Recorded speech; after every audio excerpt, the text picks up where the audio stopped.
मर्दों जैसी आवाज और चाल के लिए 2 साल तरबियत ली किरण जौहर का इंकिशाफ। बॉलीवुड के मरूफ फिल्मसाज और हिदायतकार किरण जौहर ने अपने बचपन और नौजवानी के दौर के बारे में चौंका देने वाले इंकिशाफात किए हैं। एक हालिया इंटरव्यू में किरण जौहर ने बताया कि उन्हें अपनी निस्वानी लहजे और अंदाज गुफ्तगू की वजह से तानों और मजाक का सामना करना पड़ा और इसी को बदलने के लिए उन्होंने 2 साल तक बाकायदा तरबियत ली।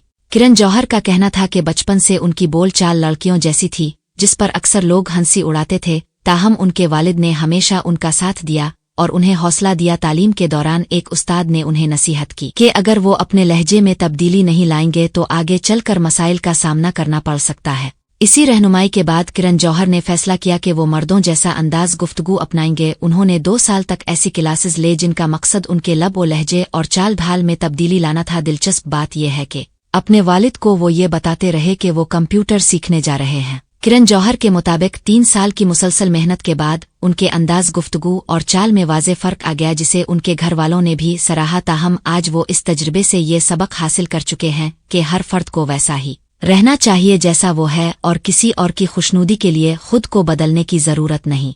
याद रहे कि 52 साला किरण जौहर ने अभी तक शादी नहीं की। ताहम वो 2 बच्चों यश और रूही के वालिद हैं जो सरोगेसी के जरिए उनकी जिंदगी में आए। उन बच्चों के नाम उन्होंने अपने वालिदैन से मुतासिर होकर रखे। यश अपने वालिद के नाम पर और रूही अपनी वालिदा हीरो जौहर के नाम से मुतासिर होकर।